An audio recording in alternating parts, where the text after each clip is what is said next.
BFM Politique, comme tous les dimanches à la mi-journée sur BFM TV, avec Edwige Chevrillon de BFM Business et David Doucan du Parisien. Roselyne Bachelot est notre invitée. Madame la Ministre, bienvenue sur ce plateau. Je voudrais que nous commencions cet entretien avec la découverte de ce variant anglais. Il est donc bien en France. Il y avait eu un premier cas identifié à Bagneux, tout près de Paris. Désormais, un cluster à Marseille de ce variant, selon les informations qui nous sont données par la préfecture des Bouches-du-Rhône. Est-ce que ça change quelque chose dans l'approche que doit avoir le gouvernement de cette pandémie ? Ça change en tout cas l'approche de la ministre de la Culture que je suis, parce que les différents acteurs de la culture, spectacles vivants, cinéma, musées, nous demandent de la visibilité. Nous avions déjà beaucoup de mal à avoir de la visibilité dans la donne pandémique telle qu'elle existait jusqu'à Noël à peu près, et cela a rajouté à l'incertitude puisque nous attendons les chiffres du réveillon du Nouvel An avec l'ancienne formule, si je puis dire, et la nouvelle formule dite B117 active encore cette difficulté et nous avons besoin d'avoir du recul pour organiser de façon sûre la réouverture des lieux culturels. Nous reparlerons évidemment de votre expérience de ministre de la Santé. Que vous dit cette expérience au sujet de ce variant? Est-ce que vous êtes inquiète, pour dire la chose simplement? Oui, je suis inquiète, bien entendu, parce que l'incertitude crée de l'inquiétude. Nous ne savons absolument pas ce que cette nouvelle donne pandémique va donner dans notre pays. Mais si nous regardons ce qui se passe en ce moment à Londres, et que nous voyons 60 000 cas journaliers, que le maire de Londres dit la situation est hors contrôle, que les hôpitaux londoniens sont saturés. Il n'est pas besoin d'avoir une expérience d'ancien ministre de la Santé pour que, en constatant cela, on ait des inquiétudes, bien entendu. Est-ce que, justement, pardon, très rapidement, vous avez parlé du variant, vous avez parlé de l'effet des fêtes sur nos concitoyens dans 10 jours à peu près, hein, on saura. Oui. Question très simple, Madame la Ministre, est-ce qu'un reconfinement, pur et simple, dur, comme on dit, est envisagé ? Il n'est pas envisagé, mais il y a plusieurs scénarios possibles. Le scénario le plus dur, c'est-à-dire qu'une flambée pandémique, je ne peux pas vous dire, moi, ministre de la Culture, et même le ministre de la Santé ne peut pas le dire, ce qui va se passer. Mais une période de reconfinement, si l'épidémie flambait, c'est un scénario, le scénario le plus dur. Il y a un deuxième scénario, qui est le scénario évidemment que je souhaite, c'est-à-dire que nous réarrivons dans les normes où nous pouvons envisager une réouverture globale, c'est-à-dire moins de 5000 contaminations par jour, vous connaissez les chiffres. On en est loin. On en est loin. Et puis un scénario moyen, si l'on peut dire, où nous restons sur des chiffres élevés, mais où nous pourrions développer des stratégies de précaution qui nous permettraient et qui me permettraient, à moi, ministre de la Culture, d'envisager avec les professionnels des réouvertures selon des conditions dont on va sans doute parler. On va y revenir. Juste, bonjour Roselyne Bachelot. Juste une question, c'est que quand même, vous voyez, aujourd'hui, il y a 8 nouveaux départements qui basculent sous le couvre-feu à 18h. Et vous entendez, comme nous, j'imagine, la résistance, voire la fronde qui remonte des élus locaux. Est-ce que vous la comprenez? Est-ce que vous entendez ce message? Est-ce qu'il vous inquiète? Alors, bon, moi ce que je veux dire, c'est que la santé de nos compatriotes est prioritaire et que ces décisions sont prises, elles ne sont pas prises de gaieté de cœur. Elles sont prises sur des éléments sanitaires indiscutables. Le nombre de contaminations journalières, la charge en réa. Il y a plus de contaminations entre 18h et 19h que...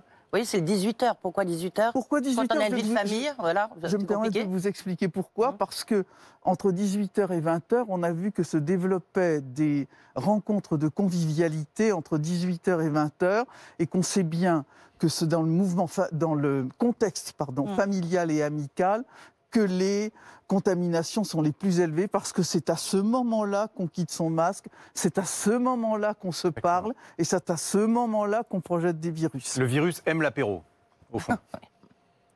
C'est ça. Le virus aime la convivialité, aime le moment où on baisse son masque et où on baisse sa garde, oui. Roselyne Alors Bachelot, vous évidemment. traduisez d'une façon À sa bien façon. imagé, mais c'est le drame de ce virus aussi. C'est exactement. qu'il nous prive de tout ce qui fait que nous vivons ensemble, que nous aimons nous embrasser, nous parler, échanger, partager. Je suis d'accord. Outre l'aspect tragique qu'il a sur le plan culturel, sur le plan économique, il est tragique sur le plan social. Moi, il y a des gens de ma famille qui n'ont pas vu leurs petits-enfants depuis 1 an. Et c'est vraiment une souffrance intense. Et pourquoi, juste une question, Roselyne Bachelot, pourquoi vous n'étiez pas à la conférence de presse du Premier ministre? Mais il y avait une conférence de presse. On vous a cherché et on vous a pas trouvé. Merci de me chercher, mais il y avait une conférence de presse qui faisait le point sanitaire et chaque ministre dans sa zone de compétence s'est exprimé. Je m'exprime chez vous aujourd'hui, je me suis exprimé dans d'autres médias. Mais vous comprenez que ça inquiète, ça veut dire que la culture, c'est pas important puisqu'elle n'était pas là. Il y a un point sanitaire qui conditionne tout ce qui va se passer dans le reste des secteurs. Comment peut-on dire que la culture n'est pas importante? Je parle, je travaille avec les acteurs du secteur, je communique, je ne suis pas là pour jouer les utilités, je travaille. Alors, Roselyne Bachelot, on a beaucoup parlé de vous depuis le début de cette pandémie pour rappeler les mesures que vous aviez prises en tant que ministre de la Santé, au moment notamment de la grippe H1N1, les commandes de vaccins, votre anticipation du nombre d'achats de masques, des achats de masques qui vous avez eu beaucoup de critiques. Est-ce que vous avez fait valoir cette expérience aujourd'hui au sein de ce gouvernement depuis le mois de mars? Est-ce que vous avez pu faire entendre votre voix? Est-ce qu'elle a été sollicitée sur cet aspect précis? Alors, d'abord, je me suis exprimé sur la grippe H1N1 dans d'autres médias. J'ai même écrit un livre sur le sujet. Et je concluais en disant que la principale leçon que je tirais, c'est que justement, il n'y avait pas de leçon à tirer et qu'aucune crise pandémique ne ressemble à une autre. Mais bien sûr, le Premier ministre, le Président de la République, Olivier Véran, parle de moi, sollicite mes souvenirs et mon expérience, en sachant très bien, je suis très modestement, je reste à ma place, car je n'ai pas ce dossier en charge. Mais alors voilà. Justement, il est très attaqué, Olivier Véran. Le ministère de la Santé, c'est avenue de Ségur. Le ministère de la Culture, c'est rue de Valois. Est-ce que vous ne seriez pas plus utile à avenue de Ségur? J'ai le sentiment que je suis extrêmement utile rue de Valois, parce que je suis quelqu'un qui connaît la culture, qui connaît les acteurs de la culture, qui travaille avec eux, et je peux vous dire que j'ai leur confiance, avec les difficultés, parce qu'ils me parlent vrai, ils me parlent juste, je les écoute. Je veux aussi les faire, parce que ma double compétence, ma double histoire me permet d'avoir un discours crédible aussi sur le plan sanitaire. Moi, je veux se faire rencontrer les deux mondes. Pour les sauver, justement, pour les sauver, c'est sur le front sanitaire qu'il faut gagner. Bien sûr, c'est sur le front sanitaire qu'il faut gagner. Est-ce que Olivier Véran est à la hauteur? Est-ce que ce qui se passe au sein du ministère de la Santé et de ses administrations, je peux vous dire qu'Olivier Véran est à la hauteur et que cette campagne de vaccination, nous allons la réussir. J'en suis persuadé. Ce que je veux aussi faire en sorte... Oui, mais enfin, attendez. Une campagne de vaccination, ça se juge au terme de la campagne de vaccination. Justement, vous avez parlé de mon expérience de la grippe H1N1. Dieu sait si on a dit des choses sur la façon dont je l'avais gérée. Et puis finalement, au bout de quelques années, en regardant les choses, on dit finalement Bachelot, elle avait bien fait. Mais justement, Roselyne Bachelot, vous dites, ce qui est vrai par ailleurs, tous les spécialistes s'entendent à ce sujet, il n'y a pas deux pandémies qui se ressemblent. Malgré tout, il y a des retours d'expérience, il y a des choses qui sans doute peuvent être appliquées pour la pandémie suivante. Qu'est-ce que vous retenez, vous? S'il y avait un conseil, deux conseils primordiaux, des choses à retenir dans la gestion d'une pandémie, quels sont-ils? Qu'avez-vous transmis prioritairement à cette équipe gouvernementale-là? D'abord, je l'ai dit, qu'aucune pandémie ne ressemble à une autre et qu'à chaque fois la donne change. Et qu'elle change à l'intérieur, au moment même, au moment du déroulement de la pandémie. Vous avez jeté votre micro par terre? C'est pas grave. On va regarder Pardon, il y a un micro qui vient de tomber. Tout fonctionne, on vous entend bien. Et deuxièmement, que la précaution et la prévention doivent l'emporter. Et c'est ce que fait le gouvernement. C'est-à-dire qu'on ne peut pas, comment dirais-je, on ne peut pas faire de paris dans une pandémie. Il faut toujours prendre les précautions maximum. Est-ce que vous allez vous faire vacciner? On vous a Dès que entendu. je suis dans la série, je cours me faire vacciner. Et avec lequel vaccin? Celui qu'on va me proposer. Ah d'accord, vous n'allez pas choisir en fonction si vous préférez l'ARN messager ou d'autres. Je fais Est-ce que vous allez confiance faire vacciner en aux public? opérateurs qui me diront ce qu'il faut faire.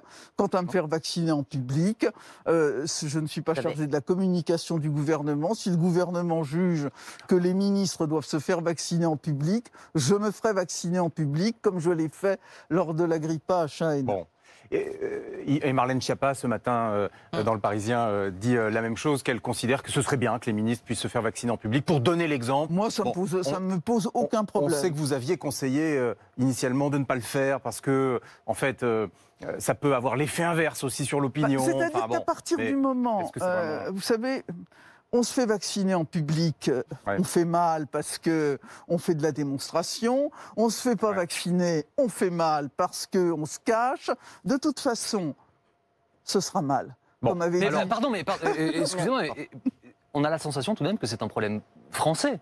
On a vu Benjamin Netanyahou le faire en Mondiovision, Joe Biden, Mike Pence, beaucoup de responsables majeurs à l'étranger. Vous avez raison, c'est français. Donne l'exemple. C'est français. C'est français. La reine d'Angleterre, le pape. On l'a pas vu les images. Non, le pape, c'est pas encore. Non, pas en public, vous avez raison. Mais soyons très concrets, au-delà des aspects de communication, il y a l'efficacité de cette campagne de vaccination. Je vous donne un exemple de ce qui se passe en Israël. Le vaccin est difficile à conserver et parfois, à la fin de la journée, il en reste. Il en reste. Alors certains citoyens, qui peuvent avoir n'importe quel âge, appartenir à n'importe quelle catégorie, reçoivent un SMS parce qu'ils sont volontaires et disent à tel endroit, ça peut être à l'autre bout de la ville, il reste du vaccin, venez tout de suite. Et les gens y vont et se font vacciner. Et on connaît les chiffres en Israël. Là, Qu'est-ce j'ai que vous pensez l'impression de cette qu'on est idée en train de déraper. Je suis ministre de la Culture. Oui, mais j'aimerais on y bien arrive, on y arrive. On y qu'on arrive. parle de culture, là. Alors, Ce sera fait. Mais oui, là, d'accord, parce que je ne suis pas ministre de la Santé. oui, hein. mais vous avez une expérience, une expertise, Oui, d'accord. et vous êtes responsable au sein de ce gouvernement. Voilà, Il y a des initiatives qui semblent être très pragmatiques, très Non, mais efficaces. ça peut, Que ne les appliquons-nous? ça peut s'étudier. D'abord, je trouve qu'il est difficile de comparer là ce qui se passe en Israël, ce qui se passe en France. C'est pas un pays qui a le même nombre d'habitants, c'est pas un pays qui a la même culture. C'est un pays qui est en guerre, donc qui est mobilisé, qui accepte beaucoup mieux un certain nombre de contraintes et Le président nous a dit nous sommes en guerre. gouvernementales. Vous savez, les Français sont les Français. C'est pour ça que je les aime. Je voudrais encore que l'on parle un tout petit peu de santé, s'il vous plaît, Roselyne Bachelot, et profiter de votre expérience. C'est vraiment le retour vers le passé, là. Ben non, parce que le passé est parfois riche d'enseignements et peut nous aider Exactement. à anticiper l'avenir. Je ne vais pas dire de bêtises, mais en 2009, la loi HPST, Hôpital, Patient, Santé, Territoire, c'est vous qui l'aviez portée, Tout à fait. avec la création notamment des ARS. Oui. À l'époque, personne ne savait ce que c'était. Aujourd'hui, malheureusement, j'ai envie de dire, tout le monde sait ce que sont ces agences régionales de santé. Comment est-ce que vous jugez leur rapport dans la gestion de cette crise? En quoi est-ce que ça a changé quelque chose de régionaliser la prise en charge des problèmes de santé, spécifiquement au cœur de cette pandémie? Les agences régionales de santé ont été un élément tout à fait important dans la gestion de la crise, à travers des difficultés certaines, mais globalement, le bilan est extrêmement positif. Parce que la régionalisation du système de santé, c'est non seulement une régionalisation territoriale, mais c'est aussi un décloisonnement du système de santé. Un décloisonnement entre le sanitaire, de ville et hospitalier, et le médico-social et le social. Et cette approche des agences régionales de santé est absolument indispensable. Ce qu'on peut regretter, c'est que la réforme territoriale de 2016 ait considérablement agrandi les régions, et sur une administration qui était adolescente, on a augmenté le format de ces régions, et j'aurais préféré qu'on en reste au format territorial précédent, avec des régions un peu plus petites que les immenses régions qui sont actuellement à l'œuvre. Je pense que cette réforme territoriale a été ratée. Oui. Donc c'est inefficace en fait, ces énormes régions. Ça a agrandi les difficultés de gestion d'un certain nombre d'administrations, mais pas seulement dans le système de santé d'ailleurs. Justement, on s'en souvient, autre temps, autre mœurs, Roselyne Bachelot.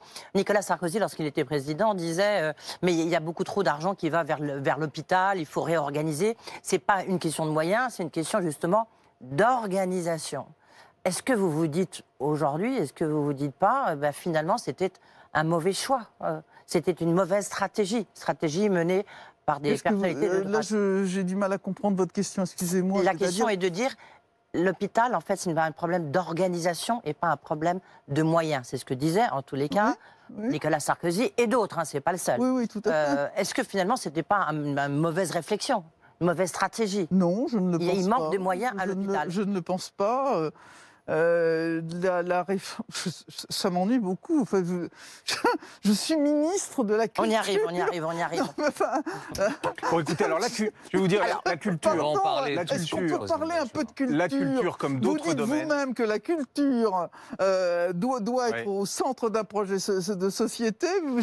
Vous recevez la ministre de la Culture. Vous ne m'interrogez pas sur la culture. Non, mais notez que le ministre de la Culture, ancien ministre de la Santé qui a créé les ARS, vous venez nous en donner l'exemple, c'est riche d'enseignements et c'est important d'entendre notre point de vue là-dessus. Alors justement, parlons de ça, et notamment de culture. Mais parce que là, il y a 20 minutes. C'est passé vite. Ministre de la Culture ne signifie pas directeur éditorial. On peut quand même choisir les questions que nous vous posons. Vous êtes d'accord avec ça? Bien sûr. Alors ça, c'est une bonne nouvelle. Culture et communication. Nous voici rassurés. Quand Emmanuel Macron s'agace des lourdeurs de la bureaucratie, on a du mal à comprendre qui est le patron. Qui dirige dans ce pays? Est-ce que c'est le politique ou est-ce que c'est l'administratif? C'est le politique. C'est le politique. Mais il y a, comme dans toutes les armées, il y a un général et il y a des gens qui mettent en œuvre la politique du général. Et qu'il peut y avoir, j'ai été à la tête de différentes administrations. J'ai été ministre de l'écologie, ministre de la santé, ministre des sports, ministre en charge de la cohésion sociale, aujourd'hui ministre de la culture. Tout ça va très bien ensemble, et donne, je pense, une bonne appréhension de la façon dont ça se passe dans ce pays. Il peut y avoir des erreurs d'un certain nombre de gens qui méritent d'être remis en place et remis en perspective, bien sûr. C'est un pilotage qui se fait au quotidien. Roselyne Bachelot, les Français ont vu pour beaucoup les images de ce concert qui a eu lieu à Barcelone. Très intéressant. 500 personnes présentes pour applaudir des artistes avec des masques. Elles ont été testées avant. Elles ont été testées une semaine après. 3 jours après, oui. Oui, et à nouveau une semaine après. Et personne n'est positif à la Covid-19. Est-ce que vous regardez avec attention et qu'est-ce que vous en tirez de cette expérience? Je trouve ces expériences tout à fait intéressantes. Et je les suis avec un grand intérêt, cette expérimentation de Barcelone. Il y en a eu une autre à Leipzig. Oui. Et puis nous avons 2 organisations, le syndicat des musiques actuelles et le Prodis, qui veulent aussi faire des concerts tests. À la Cigale à Marseille, oui. Voilà, l'un avec l'INSERM et l'autre avec l'assistance publique hôpitaux de Paris. Ce que je trouve intéressant, c'est la façon dont ça s'est déroulé. D'abord, tous les spectateurs ont été testés négatifs avant de rentrer dans la salle. Donc, ça suppose, pour être transposé, c'est de ça dont nous discutons avec les acteurs les opérateurs du spectacle vivant, c'est la logistique à mettre en place, parce qu'une expérimentation, c'est un peu facile à organiser. Quand il va s'agir sur les milliers de salles du spectacle vivant, d'organiser du testing avant chaque représentation, on passe déjà à une autre échelle. Deuxièmement, dans cette expérimentation, la ventilation et la température ont été vérifiées en continu. Là, ça ouvre... Alors, comment organiser le testage? Deuxième opération... Est-ce que l'expérience de Barcelone amènerait, je pose une question, à labelliser des salles qui seraient pandémie compatibles et d'autres qui ne le seraient pas? Entre la Philharmonie de Paris et des petites salles de théâtre que nous connaissons bien et que nous adorons, il n'y a évidemment pas la même configuration. Ouais. Ensuite, effectivement, masque FFP2 obligatoire, donc pas un masque chirurgical, mais un masque FFP2 qui était porté, et avec un système de gardiennage, de gardiens de sécurité, qui était très important. Ensuite, effectivement, mais là, c'était juste pour vérifier que l'expérimentation était bien menée, mais le fait qu'il y a eu la vérification que le test des gens n'avait pas été contaminé. Là, on peut imaginer que c'était l'expérimentation, que cette affaire-là ne serait pas menée si on généralisait l'expérimentation. Donc moi, je suis ces expériences avec beaucoup d'intérêt. Et justement, dans le travail que je suis en train de mener avec les opérateurs du spectacle vivant, on regarde ça. Est-ce que c'est faisable pour vous? Dans quelles conditions? Ça ne risque pas de créer un déséquilibre entre, vous le disiez, la Philharmonie de Paris qui est une grande salle et le Sentier des Halles, pour en prendre une autre, qui est une toute petite salle très connue. Je ne veux pas citer parce que je ne veux pas stigmatiser des salles, mais c'est vrai que tout ça pose des questions qu'il faut résoudre avec les opérateurs du spectacle vivant. La culture et rien que la culture dans un instant, Roselyne Bachelot. On marque une très courte pause dans BFM Politique et on revient en direct. À tout de suite.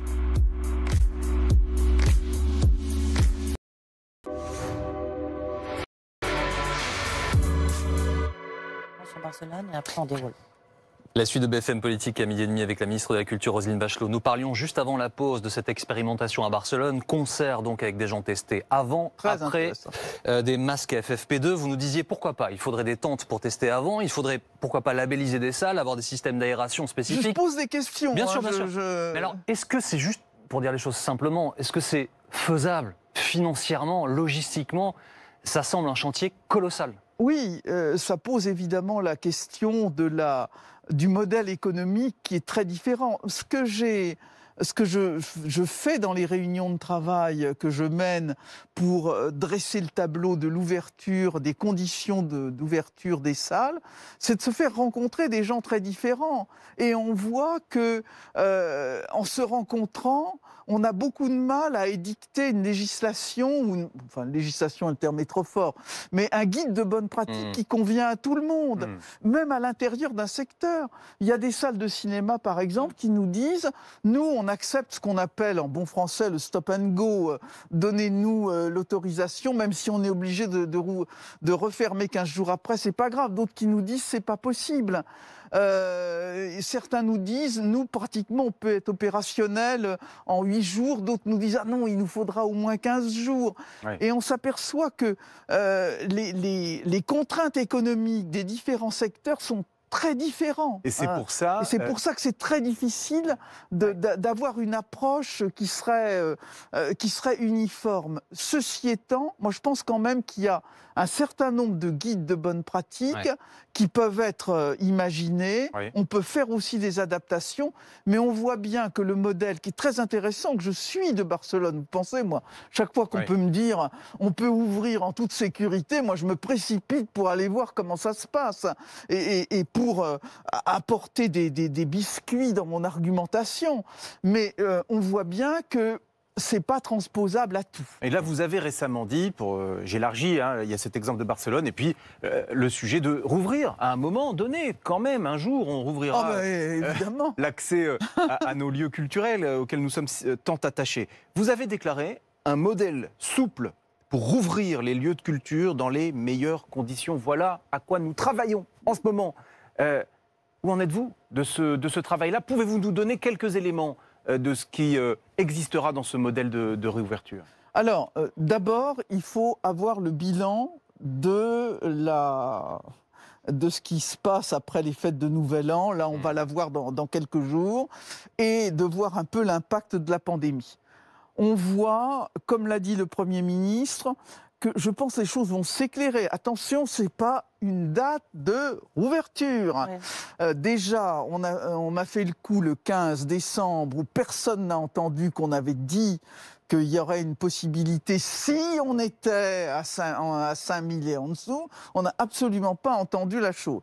J'ai dit le 17 décembre que le 7 janvier n'était pas une réouverture. Personne n'a entendu que c'était une clause de revoyure. Bon, très bien. Alors je redis, on va avoir une réunion de travail le 20 pour faire le bilan avec le gouvernement de ce qui se passe sur le front de la pandémie. On a indiqué, et c'est très important pour le monde culturel, que de toute façon, il n'était pas question de rouvrir avant la fin janvier. Donc, on va regarder d'abord où en est le paysage pandémique. On travaille sur ces conditions. Qu'est-ce qu'il est acceptable de faire en fonction des scénarios qui seront sur la table? Je vous les ai définis, les 3 scénarios, le confinement. Certaines choses sont certaines. Il faudra être masqué. Il faudra... Oui, alors on est en train de regarder, là, le masque, effectivement, ce qui existe déjà. Le masque, le gel hydroalcoolique, les flux dans les salles, c'est-à-dire qu'on ne sort pas tous ensemble, Alors, les ouvreuses vous font sortir rang par rang, enfin, il y a déjà des choses qui sont à l'œuvre. Bon, il y a la notion des tests. Est-ce qu'on fait systématiquement des tests? Est-ce que il y a l'application Tous Anti-Covid systématiquement, le QR code, les billets électroniques pour qu'il n'y ait aucun contact. Il y a des salles qui les ont, d'autres qui les ont pas. Comment on aide les salles à s'équiper en billets électroniques? Tout ça, c'est un modèle résilient qu'on est en train de construire. Roselyne Bachelot, est-ce que justement, parce que là, c'est pas pour tout de suite, on est d'accord, est-ce qu'il y aura, par exemple, vous avez été vacciné, vous avez un certificat, est-ce que vous pouvez aller au théâtre, est-ce que vous pouvez aller au cinéma, est-ce que vous pouvez aller dans un lieu culturel si vous avez un certificat? Alors, je sais bien que le débat a démarré sur cette affaire du passeport vaccinal. Ouais. J'avoue que dans ce qui est notre tradition, l'idée du passeport vaccinal me paraît choquante. Ah oui.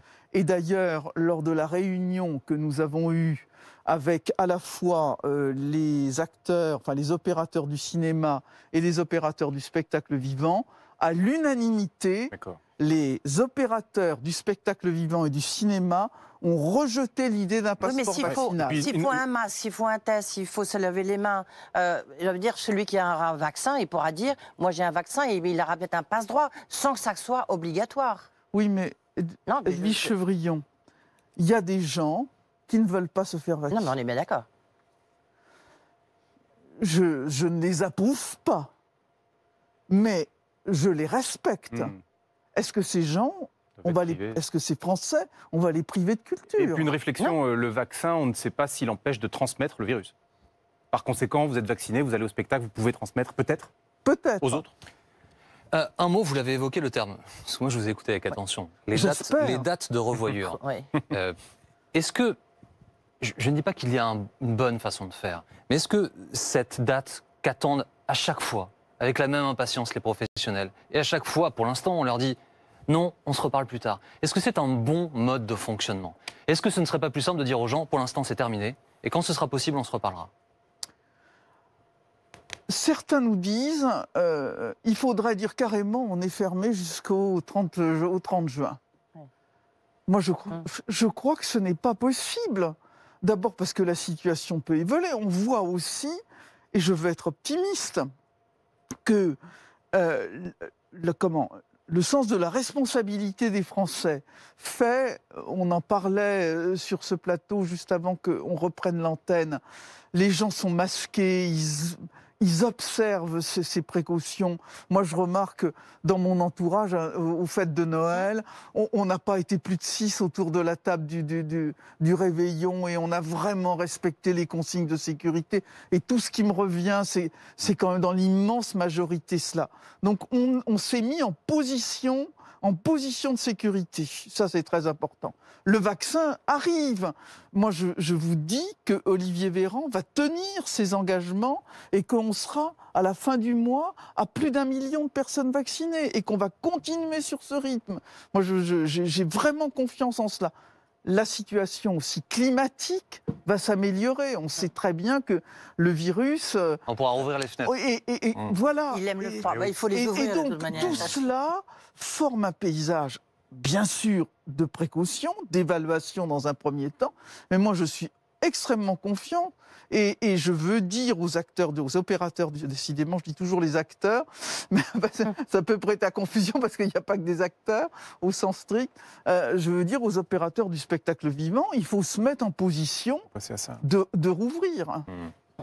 Est-ce qu'on peut dire quand même, puisque vous parlez des acteurs, pour les théâtres, ça va être plus long, parce que c'est souvent des petites salles. Bien évidemment, je ne pense pas au Théâtre Marigny à Paris, mais ça va être beaucoup plus long pour les Alors, théâtres. Il y a deux sortes de discours, justement, sur le spectacle vivant du théâtre. Mais quel est le vôtre, Madame la Ministre? Mais tout dépend de la situation. J'ai autorisé les répétitions, les captations, pour que, justement, le spectacle vivant puisse être en position de rouvrir très vite. On avait vu que dans la première phase de la pandémie, celle qui a entraîné le confinement du 11 mars au 11 mai, les répétitions n'étaient pas autorisées. Ce qui fait que ça a tué la saison des festivals, puisqu'on n'a pas pu préparer de spectacle.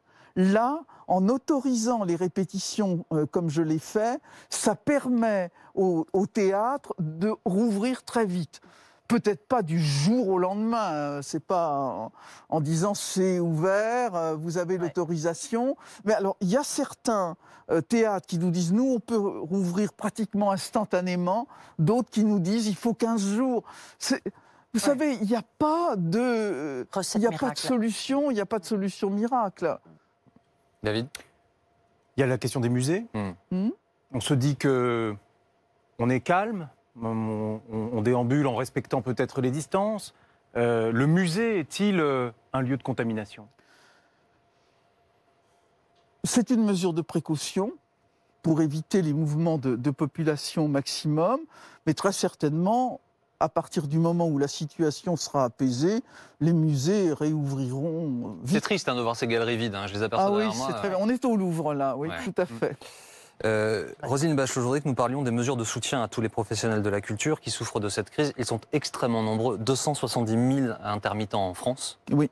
Il y a eu un système qui est vraiment une spécificité française et qui est un soutien à la culture qu'il faut saluer. Alors, parce que ça ne rentre jamais dans le budget de la culture parce que c'est une disposition emploi. Assurance chômage. Voilà, et donc c'est une politique extrêmement forte. Alors, il y a des choses qui ont déjà été faites pour ces intermittents. Où en est-on de ce soutien du gouvernement aux intermittents? Est-ce qu'il y a de nouvelles mesures, de nouvelles pistes à l'étude? Le système est sécurisé jusqu'au 31 août prochain. C'est-à-dire que les intermittents du spectacle sont tranquilles et avec ce qu'on appelle l'année blanche, c'est-à-dire qu'on recherche les heures utiles pour bénéficier de l'intermittence, au lieu de les rechercher sur l'année qui précède la fin du dernier contrat, on les recherche sur les 2 ans et on fait que les heures d'enseignement sont mieux prises en compte dans ce calcul des droits. Donc, le système est sécurisé jusqu'au 31 août. Et après Mais s'il faut le poursuivre, nous le poursuivrons. Les engagements ont été pris. D'accord, aucun doute là-dessus. Aucun doute là-dessus. La question aussi, c'est justement sur les lieux culturels, on a parlé que ce soit les musées, les théâtres, les salles de concert, pour qui c'est une catastrophe évidemment. Est-ce qu'il y aura des aides publiques supplémentaires? Il y a déjà un dispositif très important qui a été mis en place par Bercy. Mais est-ce qu'il va être prorogé? Et surtout, est-ce que vous savez combien de lieux culturels, voire de festivals, sont en difficulté, voire ont déposé le bilan? Ou vont le faire? Alors pour l'instant, il est assez difficile de faire le constat de la rouverture et du retour à la normale, puisque le secteur a été maintenu en quelque sorte, on a donné de l'oxygène à ce secteur. Donc, ce qui se poursuivra, ce sont ce qu'on appelle les mesures transversales. Le chômage partiel, les prêts garantis par l'État, l'exonération de charges sociales qui permet l'aide au loyer, qui permet, et les aides d'urgence, qui permet au secteur, comme à d'autres secteurs économiques, de passer ce cap. Il y a des aides spécifiques à la culture. enfin, en tout, c'est à peu près 7,5 milliards d'euros qui ont été injectés dans la culture. Je veux redire que c'est un système qui est sans équivalent dans le monde, parce qu'il faut aller dans les pays étrangers. Vous avez, c'était une personnalité du monde britannique qui disait véritablement, il y a 35% des musiciens britanniques qui changent d'emploi. Oui. Le Covent Garden vend ses trésors, et en particulier le fameux tableau de David Hockney, pour arriver à survivre. Ça n'existe pas en France. Vous parlez de moyens à l'instant, pardon, Roselyne Bachelot. Mi-décembre sur BFM TV et RMC, vous aviez dit à Jean-Jacques Bourdin, je veux 35 millions de plus. Et je vais les obtenir. Et je les ai eus. Vous les avez eus. Absolument, absolument. Et alors, projetons-nous un petit peu. Et s'il faut de l'argent supplémentaire, j'en ai. Pardon, je veux. Et nous travaillons avec Bruno Le Maire. Je les aurai pour soutenir le monde de la culture. Ça tombe bien par rapport à la question que je m'apprêtais à vous poser, parce que je voulais que nous nous projetions vers des jours meilleurs éventuels quand ça rouvrira. Oui, quand ça rouvrira, est-ce qu'il faudra à ce moment-là aider à la consommation culturelle? Un dispositif, un pass, quelque chose pour que nos concitoyens se sentent incités, au fond, à retourner au musée, au spectacle? Alors, d'abord, il faut mener ça avec une véritable politique de démocratisation de la culture.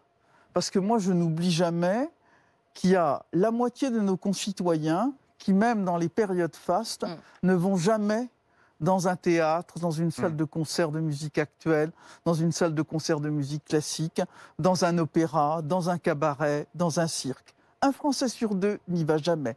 Donc ces politiques, elles doivent non seulement être des politiques tarifaires, mais elles doivent être des politiques de démocratisation de la culture. C'est le sens de la généralisation du pass culture que nous allons mener auprès des jeunes, à la fois des jeunes de plus de 18 ans et des jeunes entre 16 et 18 ans. La généralisation du pass culture au moment où les lieux culturels sont fermés, bien sûr, mais cette généralisation, elle est actée pour le premier trimestre de 2021. Et donc, ce sont des politiques d'accompagnement que nous vous mettons en œuvre. Au sujet de la démocratisation de la culture, Philippe Torreton me disait « Aucune école ne m'a sollicité, n'a sollicité des comédiens que je connais, des metteurs en scène, pour que nous allions, vu que nous sommes chez nous bloqués, dans les écoles, jouer une pièce, jouer une scène, donner un cours.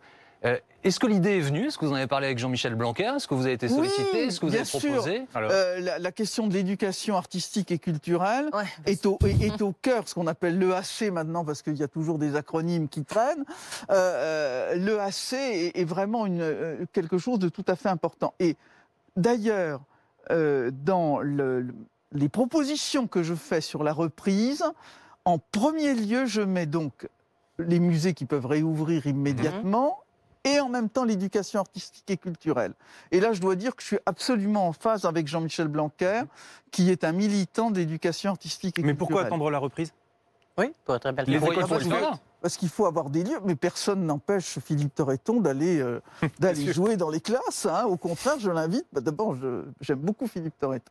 Roselyne Bachelot, on a parlé des musées, on a parlé de théâtre, on a parlé de cinéma, on n'a pas parlé de musique. Or, la musique, on voit bien que la consommation a complètement changé. Le streaming est devenu quasiment l'unique moyen, forcément, d'écouter la musique. Il y a beaucoup d'artistes, compositeurs qui s'inquiètent et qui disent mais après, il n'y aura plus de concerts. Le streaming est en train de tuer. On l'a vu sur des grandes manifestations et ça inquiète beaucoup de musiciens en disant mais les gens ne reviendront plus dans les concerts, il n'y aura plus de tournées. Est-ce que vous partagez cette inquiétude? Et sur ce... Non, je ne la partage pas. Mais il faut bien réaliser que la crise a été un accélérateur aussi de changements structurels qui préexistaient à la crise. Et la question du numérique est une question cruciale. Moi, je me refuse, et c'est un de mes lignes de directrice politique, d'opposer culture du numérique et culture patrimoniale, si je puis dire. Je veux au contraire les réconcilier. Parce que je vous parlais tout à l'heure des 50% de Français qui ne vont jamais dans un lieu de spectacle vivant. Le streaming, la consommation en ligne, francophonie, j'ai la lettre du général de Gaulle invitant André Malraux à ne jamais utiliser de terme anglais, je l'ai dans mon bureau. La consommation en ligne est aussi un facteur de démocratisation. Je ne veux pas l'opposer, il y a beaucoup de gens Allez voir la Bayadère en vrai à l'Opéra de Paris. Quand on habite une zone rurale, c'est prendre le train, se payer une nuit d'hôtel. Il y a eu 15 000 billets l'an dernier sur le site en ligne de l'Opéra de Paris pour regarder la Bayadère. On apprend, on regarde, et puis un jour, on aura peut-être le goût de se dire je m'offre ça pour mon anniversaire de mariage ou pour fêter je ne sais quoi. Mais voilà, c'est aussi un moyen d'accès à la culture. Ça peut réconcilier nos compatriotes qui sont très éloignés de la culture, avec la culture. Très très rapidement, sur Netflix, on reste un peu sur les changements de mode de consommation. Maintenant, Netflix va participer, va contribuer au financement du cinéma français. Je ne rentre pas dans tous les détails, vous les connaissez. Et de l'audiovisuel français. Quand est-ce que les décrets d'application vont paraître? Quand est-ce que ça va être fait? Quand est-ce que le premier centime dans le cinéma français va être payé par Netflix? Ce sera pour 2021. Voilà. Ce sera donc pour cette année. Et je dois dire que, merci de me poser la question, parce que c'est quelque chose qui est primordial. Et qui est cette question du financement des plateformes à la création audiovisuelle et cinématographique française, c'est un grand succès pour les négociations qui ont été menées sous mon égide avec ce ministère de la Culture. Et Netflix, mais d'autres plateformes aussi, on pense à Disney, on pense à d'autres, vont ainsi participer à cette création. Ça sera quand? Au premier trimestre, deuxième trimestre? Alors, on sera opérationnel au 30 juin. Voilà, les décrets sont sortis. Oui. Il y a d'autres négociations à mener qui sont en train de mener. Je ne veux pas être trop technique, mais ce qu'on appelle la chronologie des médias, puisqu'il faut aussi... Vous savez... On explique ce que c'est que la chronologie des médias? Non, c'est bon, d'accord. Okay. Et enfin, il y a des négociations complémentaires à mener entre les professionnels. Voilà. Roselyne Bachelot, nous souhaitions évidemment voir votre opinion sur cette affaire Twitter. Alors, je la résumais comme ça, mais vous avez vu que Twitter a banni Donald Trump, président américain, de son réseau. Facebook lui a emboîté le pas. Google a décidé de retirer les plateformes de téléchargement son réseau social de discussion, Parler. Il y a un débat vif, intellectuel, je le dis passionnant, qui sévit ces dernières heures sur ce sujet. Quelle est votre position? Est-ce que vous participez de ceux qui disent qu'il ne fallait pas radier Donald Trump de ce réseau social, ou est-ce qu'au contraire vous saluez cette décision? Alors, il y a plusieurs choses. Est-ce qu'on a privé Donald Trump de communication en ce domaine? Je pense que si Donald Trump s'installe dans la salle de presse de la Maison-Blanche et fait une conférence de presse, je vous garantis que les télévisions seront là. Et si même il loue une énorme salle de meeting pour le faire, donc il n'est pas privé de parole, Donald Trump. Twitter est une société privée qui, en fait, décide d'avoir un contenu éditorial, si l'on peut dire. Moi, ce qui me choque, c'est que finalement, Twitter est une politique à plusieurs vitesses. Tout d'un coup, il découvre que Donald Trump tient des propos inacceptables. Que ne l'ont-ils constaté depuis plusieurs années? Parce que finalement, les propos inacceptables de Donald Trump, ils fleurissent sur les réseaux sociaux, et les mensonges de Donald Trump ont fleuri sur les réseaux sociaux. Par ailleurs, il y a des propos racistes et complotistes sur les réseaux sociaux sans arrêt, qui n'ont pas suscité autant d'attention. Donc, moi, je dis à ces différents médias, je dis, ayez une politique de ce type, mais ayez-le de façon continue et pas uniquement quand l'attitude du président de la République, il n'est pas président de la République, il est président des États-Unis d'Amérique, pas de République là-bas, quand le président des États-Unis a vraiment franchi la ligne rouge. En fait, vous les appelez à la cohérence, en parlant de cohérence, justement. Cohérence, voilà, exactement. En parlant de cohérence, que vous avez entendu Marine Le Pen a déclaré Donald Trump n'a jamais été un modèle. Avez-vous un commentaire là-dessus? Disons que les modèles de Marine Le Pen sont à géométrie variable, voilà. C'est tout ce que je peux dire. Il y a une affaire qui secoue l'élite parisienne, en tous les cas, c'est ce qu'on appelle l'affaire autour d'Olivier Duhamel.